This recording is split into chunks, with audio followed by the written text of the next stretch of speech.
Hello Automation Anywhere lovers, welcome back to KT Sessions. In today's video, we're exploring another exciting automation technique. Today we are diving into the world of regular expressions and exploring how to use them to validate data in Automation Anywhere. We already posted a video on Regex. You can check out that video. And in today's video, we will check whether a variable contains only numbers or alphabets or alphanumeric characters or special characters. So all those things we will check. So let's go to the control room. And first, let me show you how will we use this regex. So we are going to use this find action of the string package.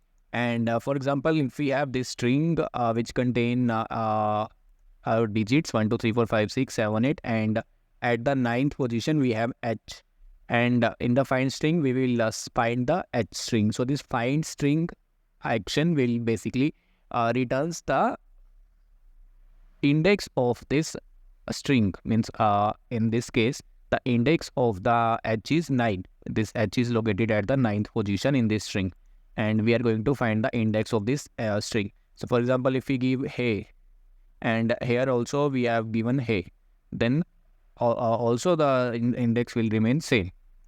At 9th position we have this hey.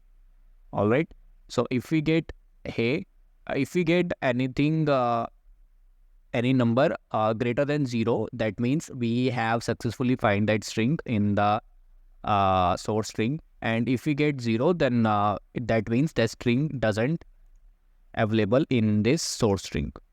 Okay, so let me run the board. And here we go, we are getting 9 because that hey is available at the 9th position, or the index of the hey is 9. All right. So this is how we can find the index of a specific character or a string or a pair or a sentence, word, etc. But I want to check whether my string contains a digit or not. So if it contains digit at any position, it could be 0, 1, 2, 3, at any position, then I should get a value greater than 1. Okay. And if the whole string doesn't contain any digit, then I will get 0. Similarly, we will check for alphabets and special character. So let me expand this step, validating alphabets. So in this find action, we are using this input variable. The value of this input variable we will input when we run the board. At that time, we will input the value.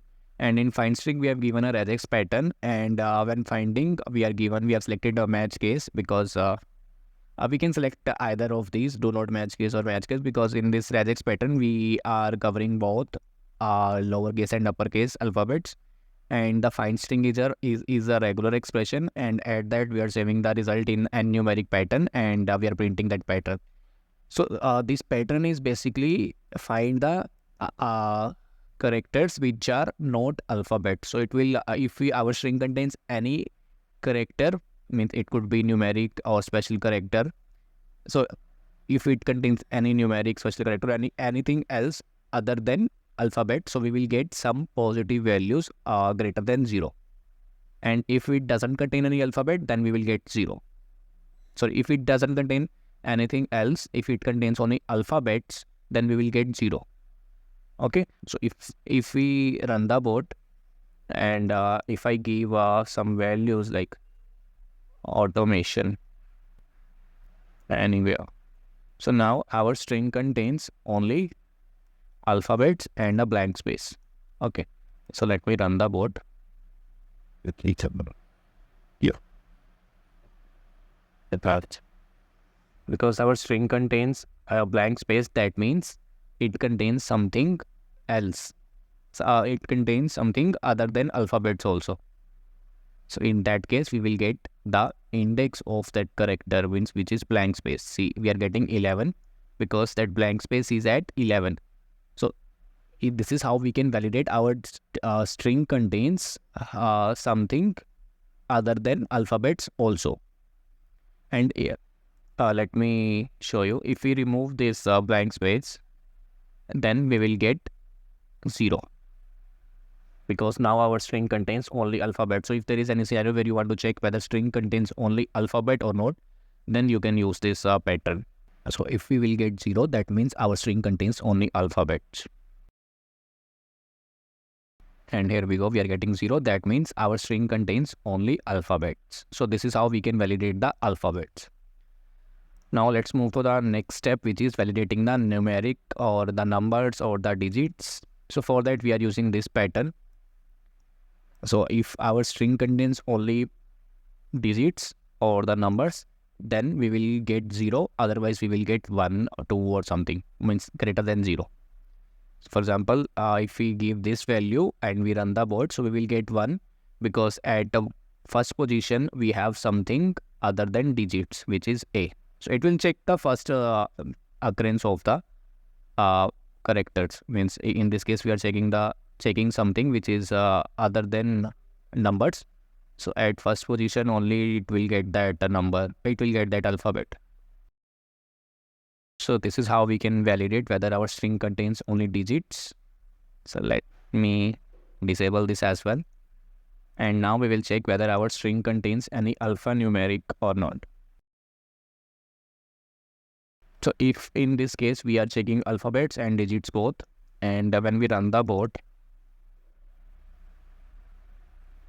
and if I give 1, 2, 3, 4, so now our string became alphanumeric, and let me run this. See, we are getting 0 because our string doesn't contain anything which is not alphanumeric. So if we give something other than alphanumeric, means a blank space or a special character, so now our string contains something which is other than alphanumeric. So in that case, it will give the index of that character, special character, or the character which is other than alphanumeric. And here we go, we are getting the index of the character which is not alphanumeric. So that means our string is not a alphanumeric, it contains something else, or it contains a special character. Now the next step, we will check, we will validate the special characters. So for validating a special character, I have given these many special characters. So if our string contains any of these, so then we will get the position of that character. This is something different than the above steps. In this, we will check if whether our string contains this type of any of these special character or not. Okay, so let me run this, and ampersand, we have ampersand in this. So let me give something else. Here we can give anything like characters, alphabet. So for example, if I give everything, in this we have only blank space as a special character. Let me run the board. And here we go, we are getting 0 because our regular expression doesn't contain blank space. So our that string doesn't have any of these character in the input variable, you can see. So if we give any character from this, if we give hash or any of these characters, so in that case we will get something other than 0. We will get the index of that special character. So this is how we can validate alphabets. We can validate whether our string contains only numbers or whether our string contains a specific special character. So you can use these regular expression as per your requirements. If you want to validate a specific value or something, so you can validate on the basis of this. So we are getting 25 because the index of the hash is 25. So that means our string contains a special character out of these. Means our string contain one of the special character out of this list. So you can add more special character in this list, or you can remove the special character as per your requirements. So thank you guys for watching this video. If you want to validate a specific string or specific, do let me know if you have any doubt or any specific type of character or anything. Please let me know in the comment section. I will provide you the regular expression. Thank you.